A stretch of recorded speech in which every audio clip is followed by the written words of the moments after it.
For centuries, the Byzantine Empire survived internal conflicts and external threats. It became the center of the trading world and the focus of Christianity. But just as religion served to hold the empire together, it also tore it apart. The fall of Byzantium, this time on the Western tradition.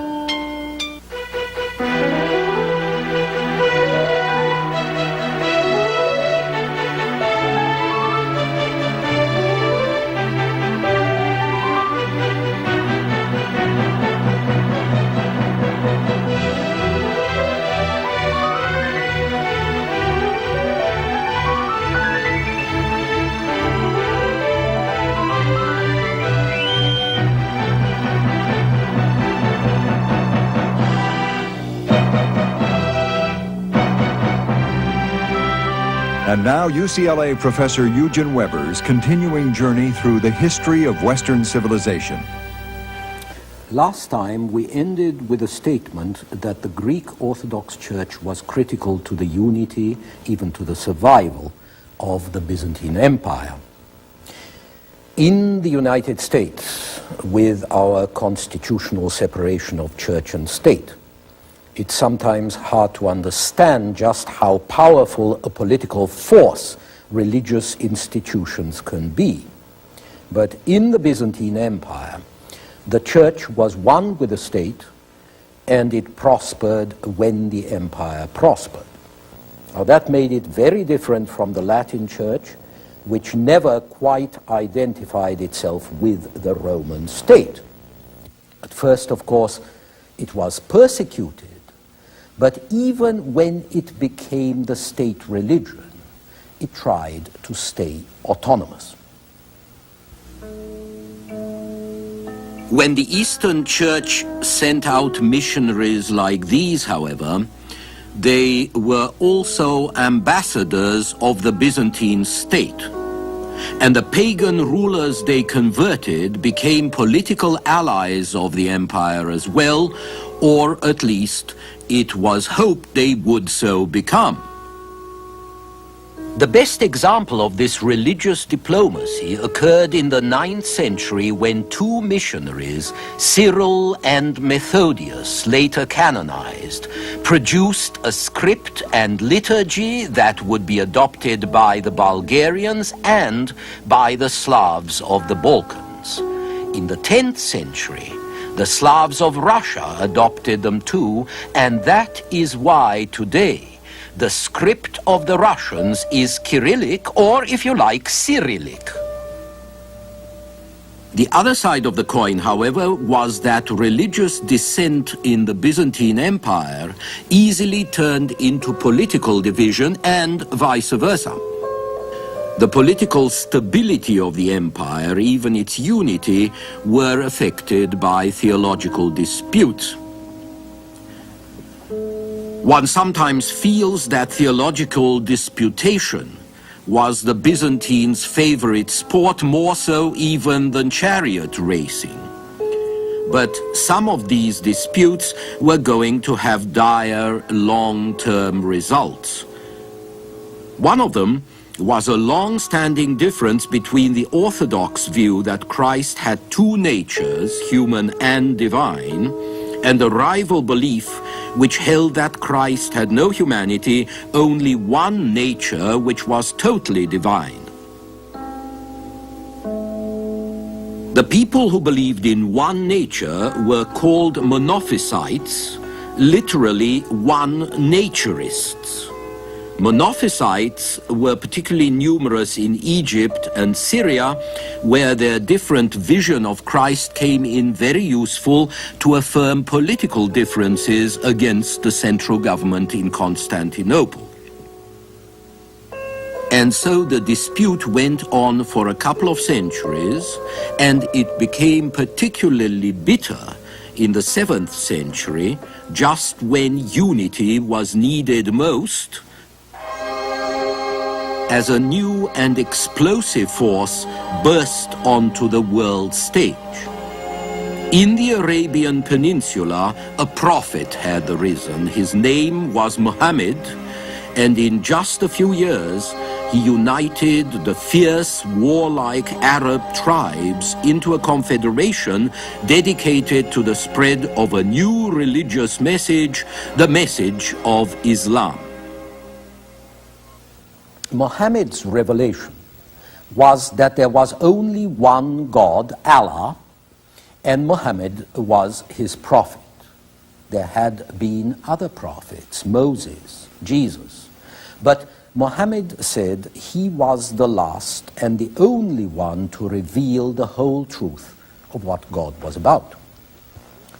The religion he preached was simple and accessible, a strict monotheism with none of the complications that Christians had developed, a straightforward ritual rather similar to that of the Jews and related to cleanliness and hygiene, the emphasis of basic virtues like courage, charity, hospitality, and the important promise that those who fell in battle for the faith went straight to a paradise which the holy book of Islam, the Quran, described in detail, and which sounds a lot more fun than the paradise of Christians or Jews. Combined with military force, the message of Islam proved very potent indeed. In the 10 years before his death in 632, Muhammad had united all the tribes and cities of Arabia. By 644, 12 years after his death, Egypt and Libya had fallen to Islam, as well as Syria, Iraq, and Persia. By the time the century ended, Arab armies had overthrown what was left of the Persian Empire. They had laid siege to Constantinople, and within another 15 years, they had spread from India to Spain. Part of the secret of their success was that they were not quite as barbaric as they seemed. Arabia had long been a crossroads for trade in spices and perfumes and slaves. And Muhammad himself was a merchant in Mecca, which was a great merchant town, and found his first support in Medina, another merchant town. Muhammad also knew a lot about Jewish and Christian beliefs. Here he is depicted riding next to Jesus, which shows that the Arabs were not so isolated as one might think.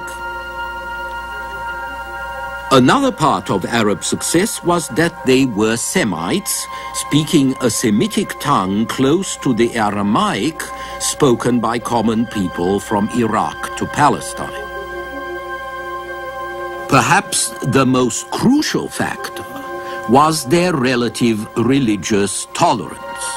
This is a scene from a Passover service held in Spain under Muslim rule. Muslims did not try to exterminate those who believed in Judaism, Christianity, or anything else. They simply asserted a higher revelation which made Muslims the chosen people, entitled to special privileges on earth and exclusive access to heaven, and which left non-Muslims as second-class citizens, tolerated but a bit despised. Muslims didn't have to pay taxes, only non-Muslims pay taxes, and this was a strong argument for conversion, of course, and an equally strong argument for Muslims to tolerate the non-believers around them. And while non-Muslims had to shoulder the entire tax burden, they paid no more, often less, than they had done before being conquered. Moreover, if they were religious dissenters at loggerheads with Constantinople and with the Orthodox Church, they invariably felt freer to worship in their own way under Muslim rule than they did under Byzantine rule. This is the story of the Coptic Church in Egypt, Monophysites who preferred Muslim tolerance to Orthodox persecution. But Muslim tolerance was not just about taxes and non-believers. An attractive characteristic of the Arabs was that they were culturally tolerant, curious, ready to adapt traditions they found in the civilizations they conquered. They took over the Persian and Byzantine forms of government, complete with bureaucracy and absolutism. But they also preserved the cultural heritage of Greece and Persia, philosophy and geography, astronomy, mathematics, chemistry, and in many cases they improved on them. Arabic became what Greek had been to the Hellenistic world, the common language of an Islamic world that ran from the East Indies to Spain. It created a sort of international network of letters and science where writers in Spain could affect thinkers in Persia and where philosophers from India could read what was written in North Africa. The Arabs transmitted the works of Aristotle, who is depicted here in a 13th century manuscript, and the works of Plato when both were forgotten in the West. The Arabs picked up Greek medical science as perfected in Persia and passed it on. This, for instance, is a doctor preparing a batch of cough syrup. And Arab medicine was sufficiently in advance of European medicine that when the first European medical school was founded at Salerno in Italy in the 10th century, it was staffed by Muslims. Their architecture influenced Western designs, especially the minarets of their mosques, which are reflected in our bell towers.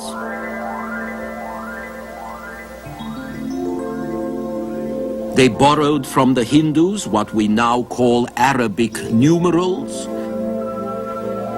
They introduced a Chinese invention, paper, and we can see by the words we've taken from them, algebra, alcohol, zenith, zero, how much they affected our sciences as well.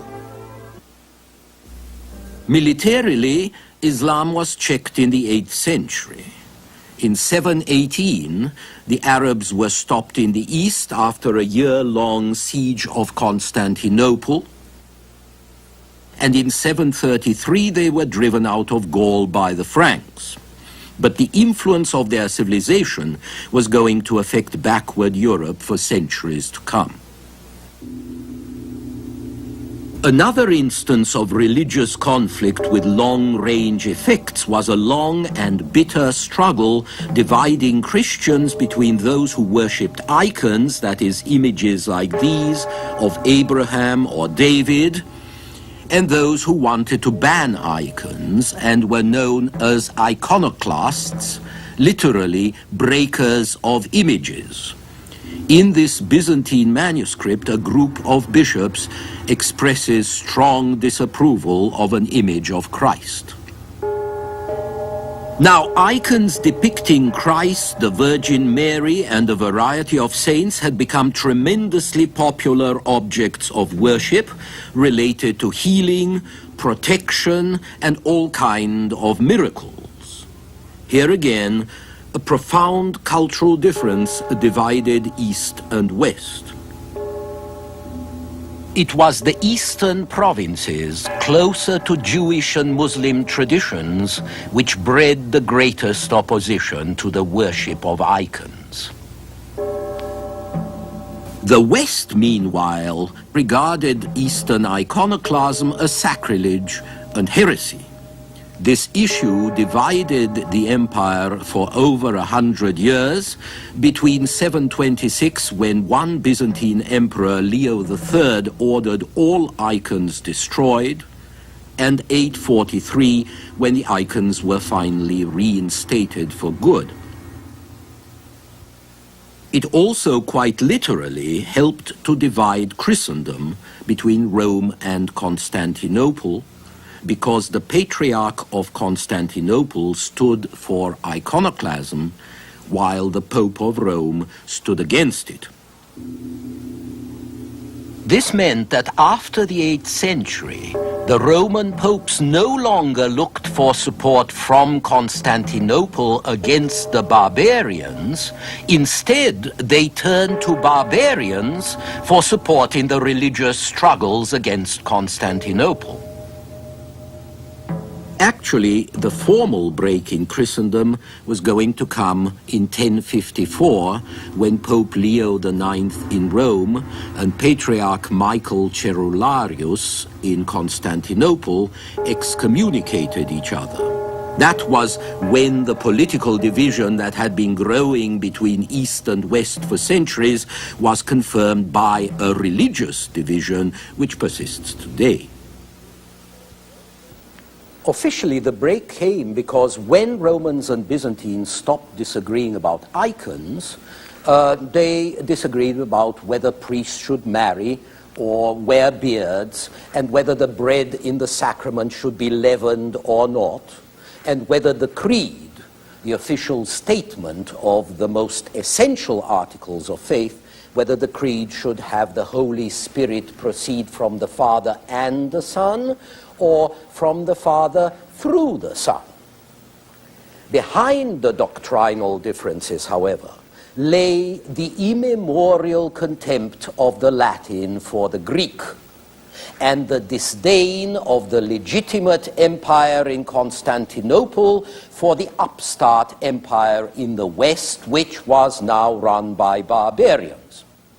And behind that, there must have been, too, the simple fact that the empire was no longer united in any way, that its parts had become quite different, with one speaking in Latin and the other in Greek.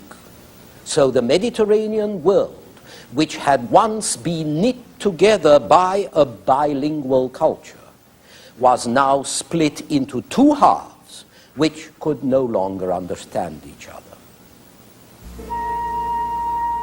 The only thing that East and West had in common by the 8th or the 9th century was the agreement that Constantinople was the city, the great marketplace, the focus of the Christian and the trading world.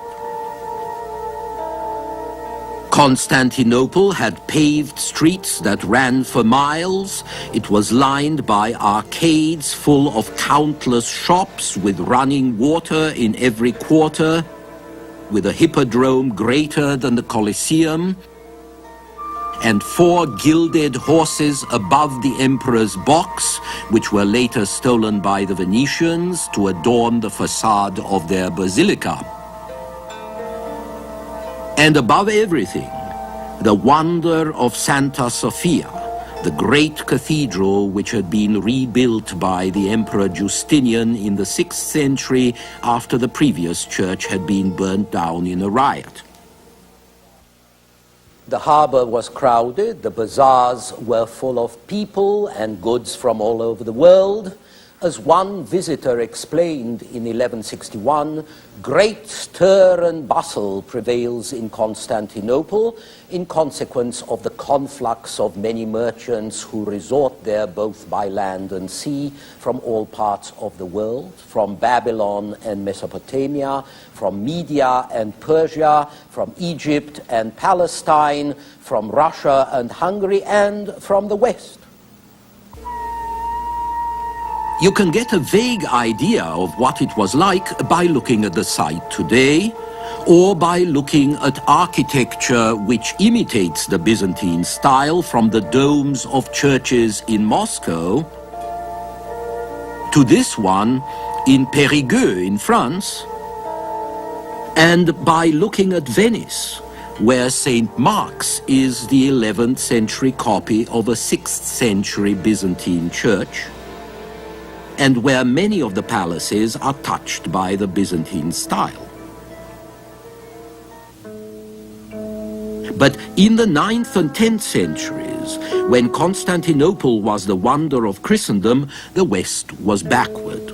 It didn't have much to offer the East in exchange for its silks and spices. A bit of iron and timber, Slaves who were mostly captured or kidnapped Slavs, hence the term slave, and eventually woolen textiles, which would improve the balance of trade. But for a long time, the Byzantines despised Westerners as barbarians, which they were, and as poor barbarians, which was worse. And the Westerners despised Byzantines as effeminate, devious, and wicked. They ate fancy food, they wore fancy clothes, they washed far too much, and the women painted themselves, and the men hired other men to fight for them. So Westerners looked down on Byzantines, but they also envied their riches. And this attraction which drew them to the glamour and the splendor of Constantinople was dangerous, because if all roads led to the city, to New Rome, then everybody was likely to wind up there with fair intentions or foul. The Byzantine Empire had already been beset by a number of pressures, from the Turks in Anatolia, the Normans in Italy and Greece, and especially the Italian sea powers, Genoa, Pisa, and Venice. Finally, in 1202, Venice convinced some 30,000 crusaders who were unable to pay for transport to Muslim Egypt to conquer Venice's rebel Christian port city Zara instead. The pirate crusaders then moved on to Constantinople with the flimsiest of excuses, and they took the city in 1204. This is an artist's rendering of the event done a long time later. And this is Venice, which was the primary beneficiary when the Byzantine Empire, its riches and trade fell into Western hands. It was Venice that went on to dominate the Eastern Mediterranean. And the shadow of the Byzantine Empire that survived disappeared in 1453 when the Turks delivered the coup de grace by capturing Constantinople.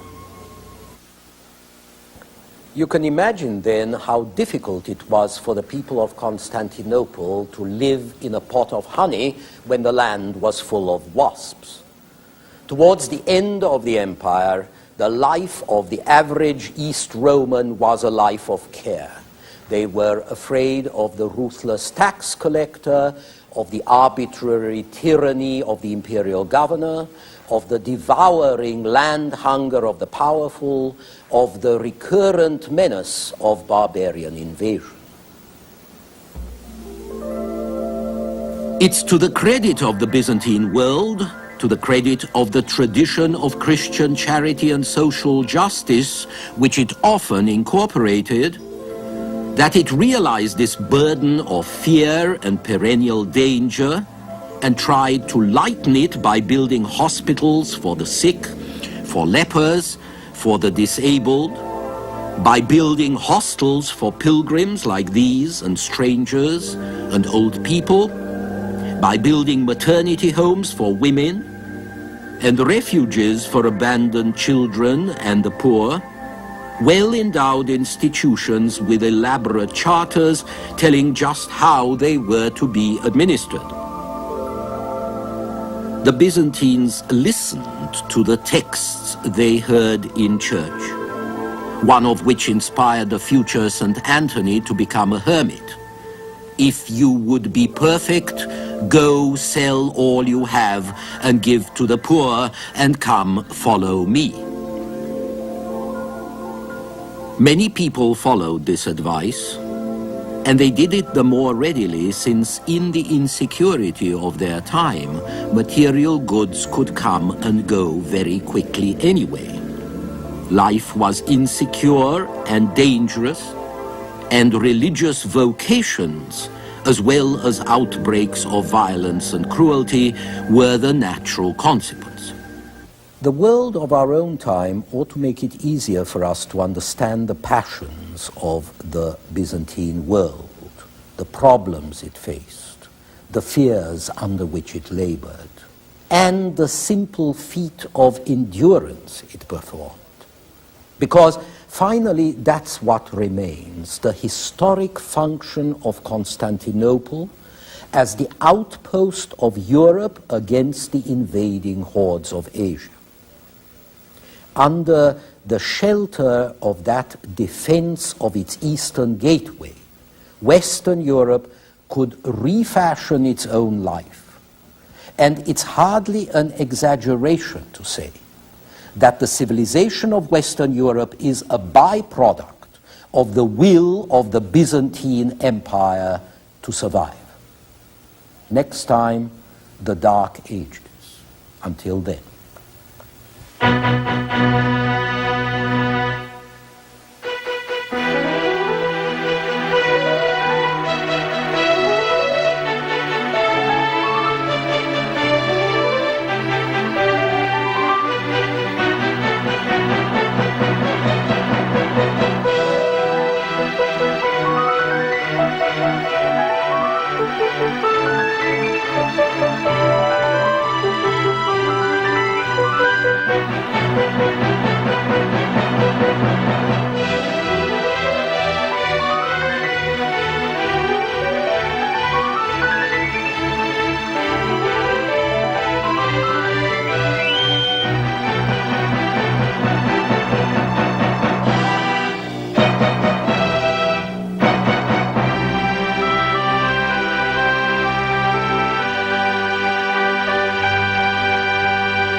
Annenberg Media.